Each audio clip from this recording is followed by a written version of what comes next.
Tudo bem, amigos? Estamos de volta agora no final de janeiro a mais um programa sobre as reformas estruturantes, administrativa e tributária. Em especial, falaremos hoje da reforma tributária. E tenho a grata satisfação de dizer aos senhores que ele é o único descendente da família imperial brasileira a ocupar um cargo político de relevância desde a proclamação da República em 15 de novembro de 1889. Portanto, estamos aqui falando do deputado Luiz Felipe de Orleans Bragança.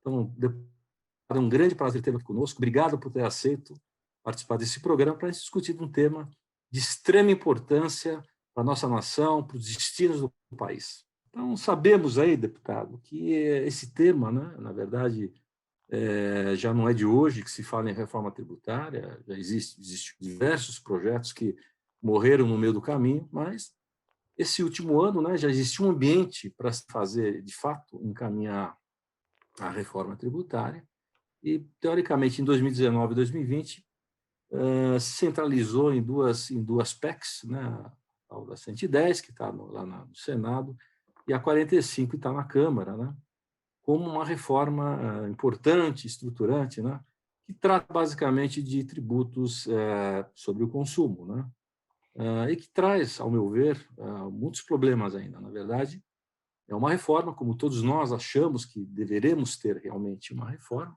É importante que existe esse consenso, né, nacional, não só entre os políticos, mas entre toda a população brasileira, né, a necessidade de uma reforma que venha melhorar os pleitos de toda a população brasileira, em todos os sentidos, especialmente na questão jurídica, né? A segurança jurídica, uma questão importantíssima, né? E que se crie realmente uma reforma que dure décadas, né? Ou, quem sabe, centenas de anos, né?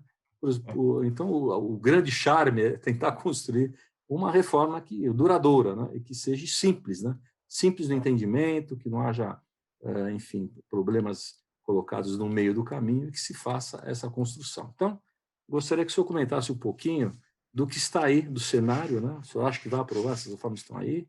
O senhor acha que devemos discutir um pouco mais com a sociedade antes de se aprovar isso que está por aí? E o senhor também pode falar, colocou uma PEC, né? Junto a PEC de número 7 de 2020, agora, no passado, né? A respeito do posicionamento da reforma. Então, gostaria de ouvi-lo, então, a respeito dessas questões. Perfeito. Obrigado, Sérgio. Obrigado, amigos da FENACOM. É sempre bom falar com contadores, a gente depende dos contadores, né, e dos advogados, né? Acho que todos que estão no meio empresarial, essas são as chaves para que você conduza o seu negócio de uma maneira plena e nos conformes aí das legislações. Olha, o que eu acho com relação ao que tem sido pautado até agora? Eu espero que nada do que está sendo pautado agora se vá a voto como foi apresentado. Eu espero ver mudanças significativas. Eu também espero ver uma ordem diferente. Eu espero ver a reforma administrativa antes e depois uma discussão mais tranquila de reforma tributária. Por quê? Porque se a gente fizer uma reforma administrativa, significa que, ao menos o que está sendo colocado ali, que é muito inteligente da parte do governo, de fazer uma reforma dos futuros funcionários, para os futuros funcionários públicos. Por que que isso é o problema? Lembremos aqui da reforma da Previdência, em que o funcionalismo público, não só os funcionários que entram para ocupar aí todos os cargos de base, mas estamos falando das elites também, né? As elites do judiciário e até políticos, né? Então, esses têm problemas de assimetria na questão de previdenciária. Muito bem, então, e também tem aquela questão de estabilidade. Então, você dá a estabilidade e dá uma assimetria brutal na questão do previdência. Então, com o sistema que era antes da reforma, a gente ia ter sempre que reformar o sistema, porque fiscalmente a gente já está insolúvel, instável. Então, agora, com a reforma, se a reforma administrativa passar, o que que significa? Significa, espero que passe na integridade, que envolva o juiz, envolva toda essa elite que não está sendo contemplada, ao menos as propostas ali, tomara que o relator seja mais inclusivo, de incluir todo o funcionalismo, incluso políticos, para que os futuros, aqueles que entram no futuro, né, aqueles que são concursados e entram no sistema público, que eles não tenham essa estabilidade, que haja assim talvez alguma salvaguarda, mas que de fato o poder público, o governante, possa reduzir custos, possa equilibrar suas contas. Então isso é uma sinalização futura para os futuros funcionários públicos, não os atuais. Então, mantém-se os atuais, eles vão envelhecendo, à medida que o tempo vai passando, eles vão se aposentando e saindo fora. E se houver alguma renovação desses quadros, que sejam num novo esquema trabalhista, que dê aí a possibilidade do poder público se ajustar às realidades tributárias econômicas do momento. Então, essa sinalização é muito importante, porque ela em si não é só uma sinalização de equilíbrio fiscal. Ela também pode ser uma reforma tributária. Se houver uma reforma administrativa antes, você está dando ao gestor a possibilidade de futuramente já sinalizar que vai baixar tributo, vai baixar o IPVA, vai baixar o ITCMD, vai baixar o TBI, o IPTU. Tudo isso pode baixar no futuro, pode até fazer um quadro, um calendário decrescente, olhando para frente, sabendo que no futuro ele poderá fazer esses ajustes de custo que pode transferir esse benefício para a população em redução de tributo. Então, aí está já implícito também uma reforma tributária. Então, esse é o primeiro comentário aqui com relação à reforma administrativa e tributária e o tempo de cada uma. Eu espero que a administrativa venha antes. Agora, vou falar da tributária. Olha, Oi? concordamos em todos os pensamentos que o deputado trouxe, porque, na verdade, a gente analisando, inclusive, e conversando hoje com tanto o executivo, né, como o legislador, que estão ativamente participando desse processo da reforma administrativa, a gente chegou a essa conclusão de fato. Né? Primeiro que alguns dados que nos trouxeram, que a gente não tinha conhecimento, né, que o funcionário público, em média, ele vive pelo Estado durante 60 anos, em média, hoje no país. O sujeito entrou na vida pública, né, é um servidor público, ele vai ficar por 60 anos recebendo do Estado. Isso é uma média. Né? Ele se aposenta, enfim, trabalha 30 anos, se aposenta e fica mais 30, ainda com vida, né? E a tendência é aumentar, porque a vida do brasileiro, felizmente, está melhorando e está aumentando. Né? Então, isso é uma situação. Outra coisa que ele colocou é que, na verdade, as pessoas que a gente conversou, que até o final de 2030, mais ou menos 65 aposentar. Então, é um dado também relevante. Né? Quer dizer, mesmo que ele viva mais 30, né? Pelo menos a turma está já se, de fato, renovando a partir desse período dali para frente. Isso é uma coisa de extrema importância, pensando, evidentemente, em futuro, né? E essa questão que você colocou também de acabar um pouco com manter só nas atividades que são exclusivas do governo, né? Aquelas funções, né? Tipo policial e coisas de que valha, né?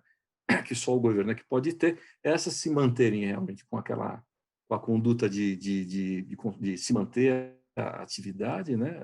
ter essa condição de se manter, mas o resto das atividades, usar, evidentemente, a meritocracia para a evolução até de cargo e de posições dentro da estrutura, mas que você poderá, evidentemente, também poder mandar embora as pessoas. Né? Enfim, isso é uma coisa que muda bastante essa característica. Então, esse pensamento que o deputado Luiz Felipe trouxe, realmente ele é de extrema importância, porque faz todo sentido, na verdade, primeiro a reforma administrativa, até para se conhecer, né, a estrutura hoje de despesa, até para se pensar em carga tributária e tudo mais, você precisa ter uma ideia básica do que o governo vai ter que ter de investimentos e de despesa. Então, são situações que a gente precisa entender para poder, evidentemente, fazer uma reforma tributária muito mais adequada.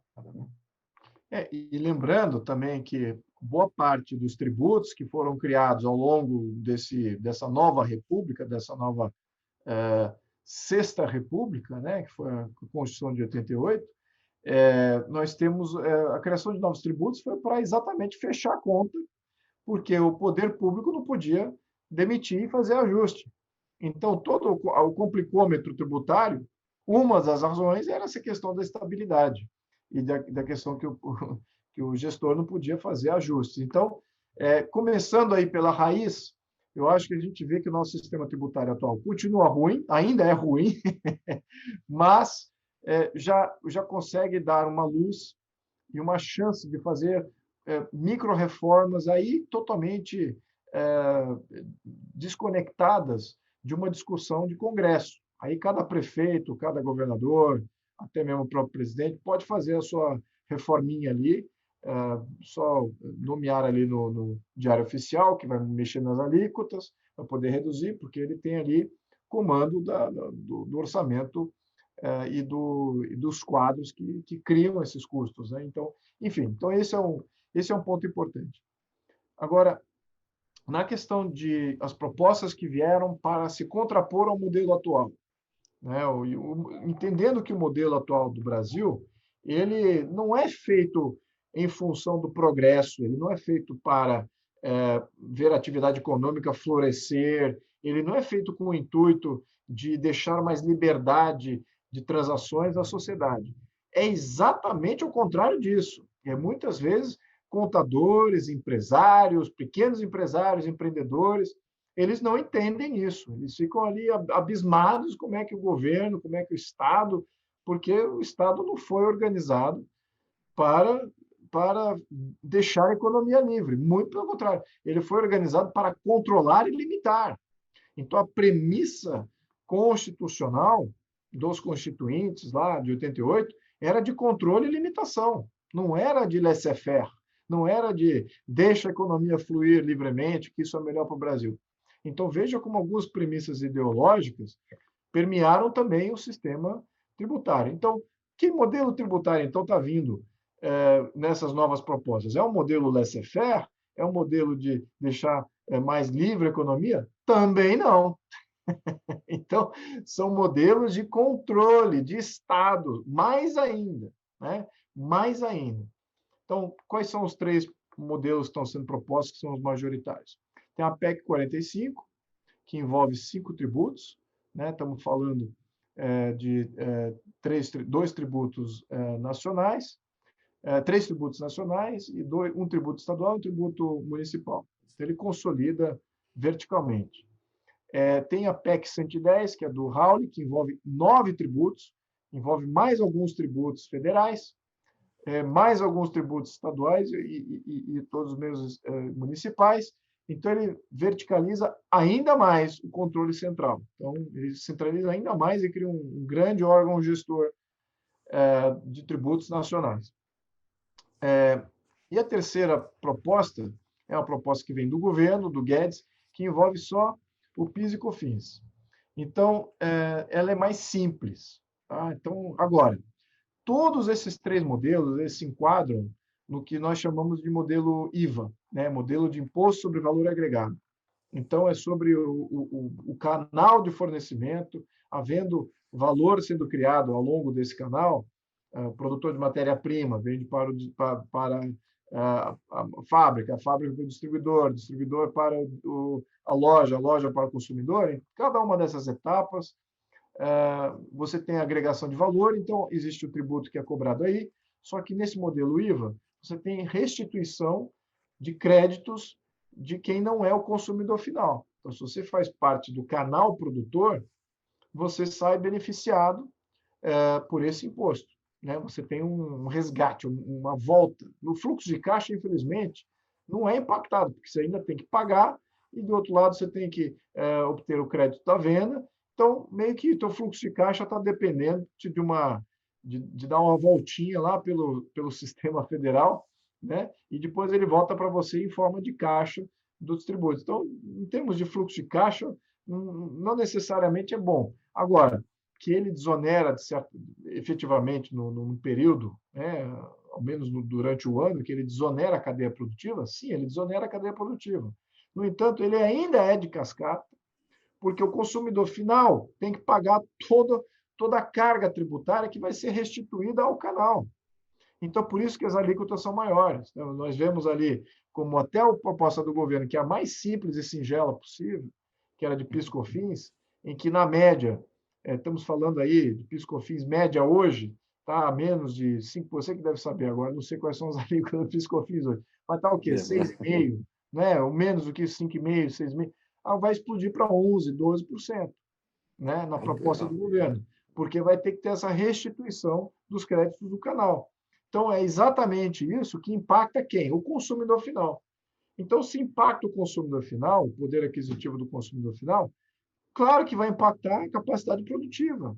É claro que vai impactar toda a qualidade de vida daquele consumidor e também o volume produzido. Então, não adianta, na minha opinião, o sistema IVA ele não é para otimizar a produção. Essa aqui é como ele é vendido. Ah, vai otimizar a produção. É para controle de estado de absolutamente todas as entradas e É, saídas de uma empresa, você tem né? razão. Ele vai saber quanto que tem em estoque, quanto que foi inadimplente, quanto que efetivamente foi venda em caixa, quanto que foi em venda a crédito, vai saber de absolutamente, já sabe, de certa maneira já sabe, já tem essas informações, Sim.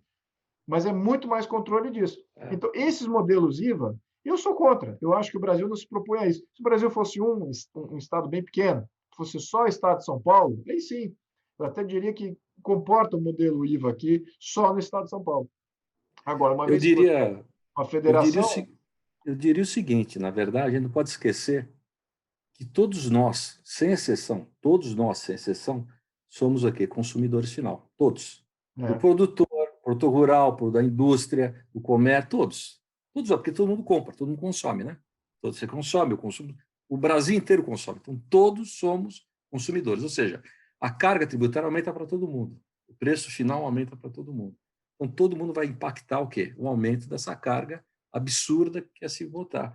Aliás, se você pegar as duas propostas, tem a PEC 110 e a 45, tem no seu texto legal, né, nas PECs, não se fala em carga tributária, o valor da carga tributária, em nenhuma das duas. Não, eles falam em alíquota de referência, mas não está na lei também. Eles estão falando, né? Não, alíquota de referência, tá, que isso é uma bobagem. Eu assinar em branco, né, uma proposta, né, que eu falo, tudo bem, vocês aprovem, e quando o que se determinar está ok. Quer dizer, é um absurdo isso. O governo, pelo menos, Exato.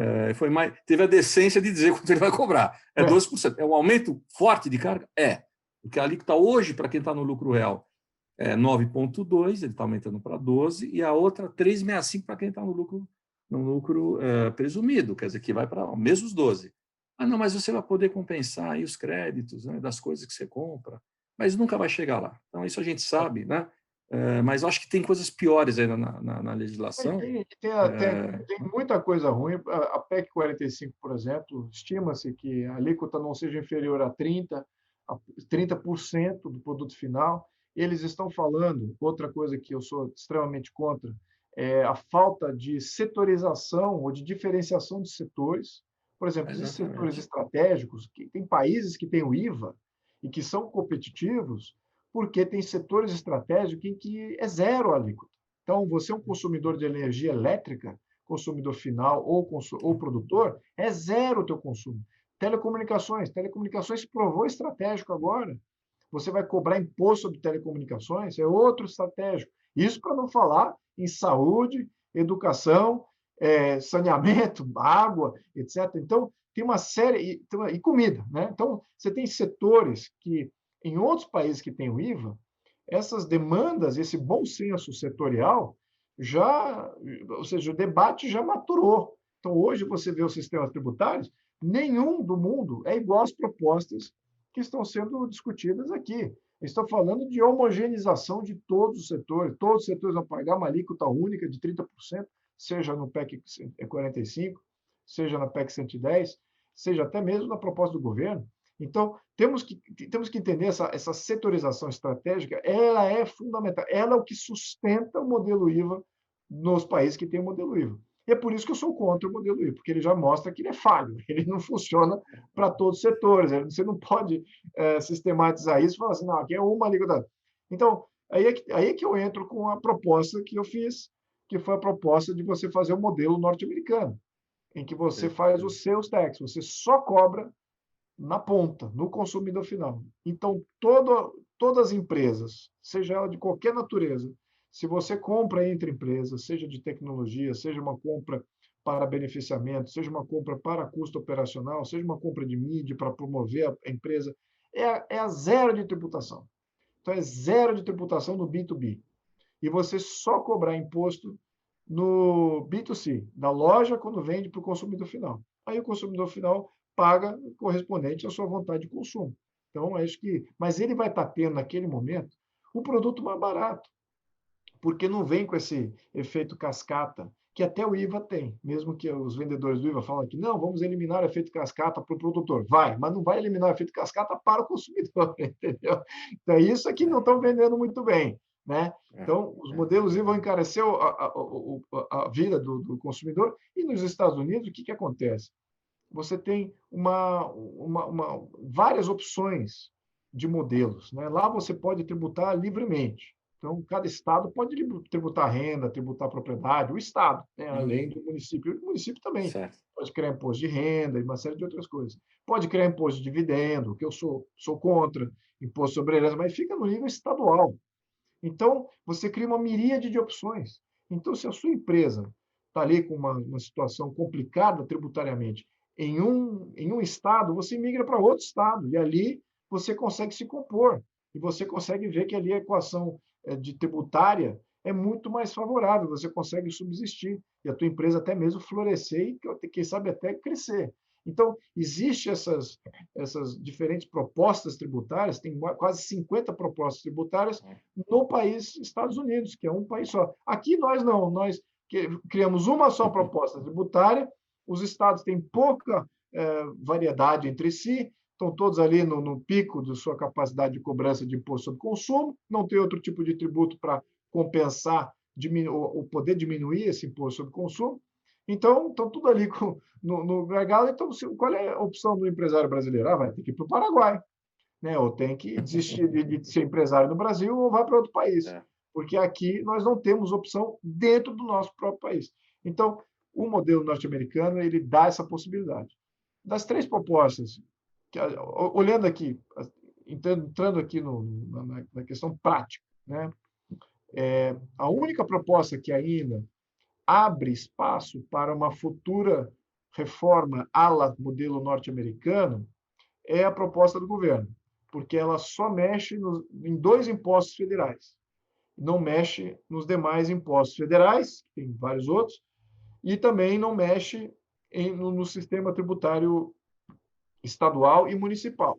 E eu até argumentaria favoravelmente a mais liberdade tributária dos estados e municípios para se reequacionarem, né? Criar impostos de rendas locais, começar a diminuir seus impostos sobre consumo e mudar esse parâmetro e começar a ter uma série de... começar a ter, de fato, um modelo norte-americano aqui, uma miríade de opções, 27 opções tributárias no Brasil. Ao contrário disso, eles estão, muito pelo contrário, estão querendo criar algumas legislações nacionais, né? Do ICMS e do ISS, por exemplo, né? Para poder ter uma gestão, vamos dizer, centralizada, o que é ruim, né? Na verdade, você ter muito poder num órgão único não é bom, não é bom para ninguém, né? Realmente isso é um problema sério que a gente percebe, né? Isso fere completamente o princípio federativo. Isso é inconstitucional. Claro que eles não debatem isso, mas do momento que você se propôs a ser um país federalista, em que tem vários estados autônomos, você tem que trabalhar conforme o sistema tributário, ele é vinculado à representação. Como é que é? Lembra daquele mote dos revolucionários norte-americanos? Tributação sem representação é tirania. Então, nós estamos aqui com os modelos centralistas, que são esses modelos IVAs que estão sendo propostos, nós estamos criando uma tirania central. E os estados e municípios passam a ser totalmente irrelevantes, né? Você vai receber o que a União define, o que a Receita Federal da União, que vai explodir em termos de tamanho, de importância e de volumes arrecadados, vai explodir e eles ali vão definir quem é que recebe o quê.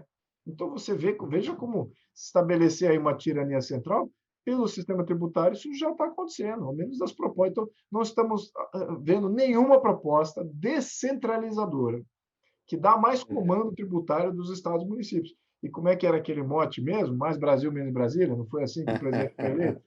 Pois é verdade, né? E dentro dessa lógica, eu queria fazer um comentáriozinho. Tem três coisas aí que que, enfim, ninguém está falando muito, uma até só está se falando mais. Duas que eu quero comentar inicialmente são dois projetos de alteração do imposto de renda, pessoa física e jurídica, que estão correndo no Senado Federal, né? E eu li muito atentamente as duas propostas, elas são absurdamente altas, tributação, que é se colocar na pessoa física, mudar a tabela de imposto de renda, né? Que hoje termina em 27,5% a alíquota, eles querem iniciar em 27,5%, terminar em 45%, né?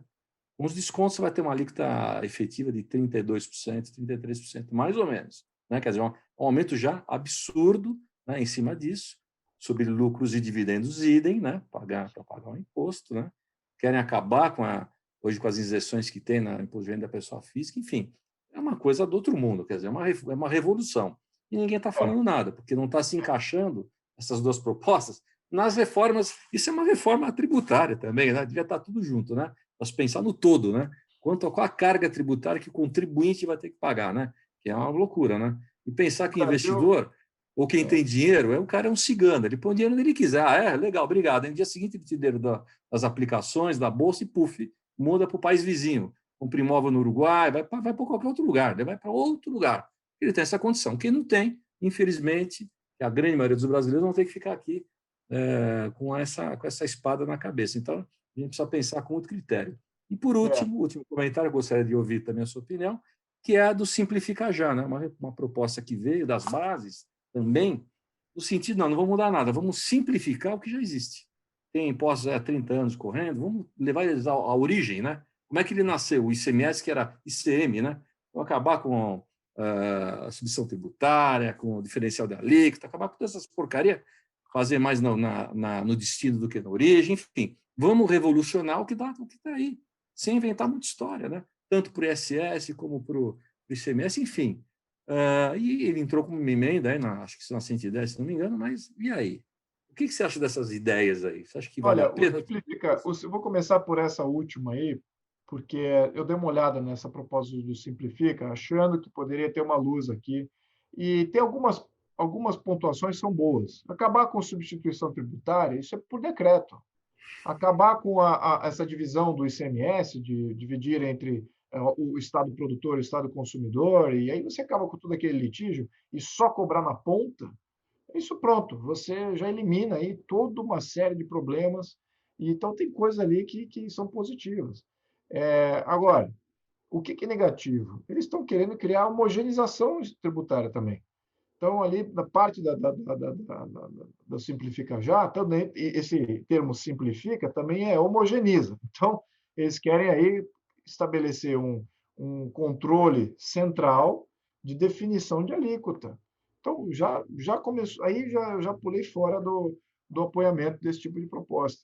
Está totalmente errado. Isso não interessa os governadores de estado, isso não interessa os prefeitos do município. Você agora vai depender de um burocrata, seja lá onde vai se reunir esse comitê central, lá em Brasília, talvez, para definir alíquotas. E quantas alíquotas temos? Né? Temos de todo a questão do ICMS, os quinais é que definem essas alíquotas. Então, você veja a miríade, até que isso, de certa maneira, salva aqui um pouquinho o sistema. Agora, se eu for para fazer uma proposta, então, o Simplifica, eu acho que ele tem alguns problemas graves aí, em termos de gestão, algumas propostas são interessantes. O que eu acho que está faltando também no Simplifica é de você agir como o seus tax norte-americano, você desonerar cadeias estratégicas. Você desonera completamente, tributa só na ponta. Então, isso, para algumas cadeias, isso é fundamental. Não, e também para transferência de impacto em poder aquisitivo, inflação, tudo isso. Então, acho que a frequência também é outra coisa, que acho que eles não discutiram no Simplifica Já. Né? Você diminuir a frequência de tributário, não é toda transação, faz uma coisa a cada mês, ou uma coisa a cada 3 meses, ou cada 6 meses. Então, você dá mais tempo de fluxo de caixa na mão das empresas, mesmo que você tenha que pagar ali um repositório tributário que seja ainda negativo para a empresa. No entanto, você vai ter ali você vai ter menos custo operacional, de você ter que ficar no teu dia a dia ali, ver o quanto que lança de DARF, quanto que entrou, quanto que saiu, e nenhum desses sistemas aí efetivamente estão propondo isso. Estou dizendo aqui que estou falando como empreendedor que eu já fui nos Estados Unidos. Eu iniciei no início de um ano, extremamente preocupado, porque eu tinha uma empresa aqui no Brasil, e eu ficava preocupado, como todo pequeno, médio empresário, é preocupado em pagar seus dados, pagar suas contas, tá tudo em dia, fechamento de mês, aquela coisa. De repente, eu não precisava estar mais preocupado com fechamento de mês. De repente, eu não estava mais preocupado nos Estados Unidos, estou falando, não estava preocupado em ficar ali vendo exatamente quanto que entrou, quanto que saiu, para fazer o balanço, nada. No final do ano, avaliava-se quanto que eu fiz de receita, quanto que eu tive efetivamente de lucro, eu pagava só no lucro. Né? Imposto de renda, eu só pagava imposto de renda. Então, você imagina uma empresa que só pagava imposto de renda. Eu não pagava nem cargo trabalhista, não pagava nada na receita, não pagava nada no operacional, pagava só no bottom line, só no lucro. Então, como empresário, aquilo te alivia para você pensar só no teu negócio. Isso, exatamente é isso que nós não temos no Brasil. Nós temos aqui empresários nervosos, com o governo sempre controlando e limitando, de olho em quanto dinheiro você está fazendo. E olha, se você fizer dinheiro, você entrou para o grupo dos pecadores lá na Pois Receita Federal, né? é. Então, enfim, então simplificar já essa é o resumo aqui do meu coisa. Acho que tem problemas ali, não como está escrito o texto, não dá para eu apoiar. Acho que vai dar no mesmo problema que as outras PECs.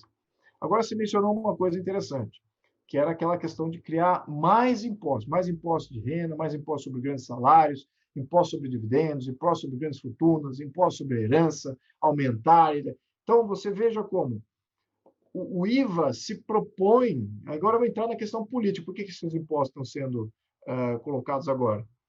Porque os modelos IVA, a esquerda que propôs o IVA, né? Lembrando que o Bernard Rappi, que desenvolveu a PEC 45, ele era afiliado ao PT. Então, isso era um plano do PT, né? Até ele se desfiliar do PT em 2014, 2015, não sei. Agora ele virou independente e está alimentando aí o Centrão, os outros partidos aí, que falam que esse é um projeto bom. Mas eu ainda vejo como um projeto de Estado controlador, modelo fascista, né? De controle total de tudo.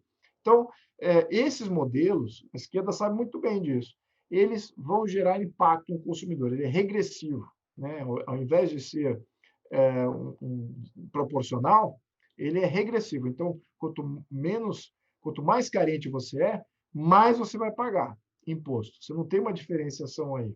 Né? Ele vai aumentar. Quando você aumenta imposto sobre consumo, que é o IVA é só sobre consumo. Sim. Então, você é regressivo. Então, você aumenta 1%, aquele 1% para o mais rico, nominalmente, não significa grande coisa. Mas para o mais pobre, esse é exatamente essa regressividade que é intrínseca do modelo. Não dá para você corrigir. Como que o Bernard Rappi quer corrigir, o pessoal da PEC 45 quer corrigir? Desculpa citar aqui o Bernard Rappi assim, dessa maneira, ele é extremamente competente, eu não quero botar ele nessa luz aqui política, mas eu quero sim criticar o projeto dele, não ele.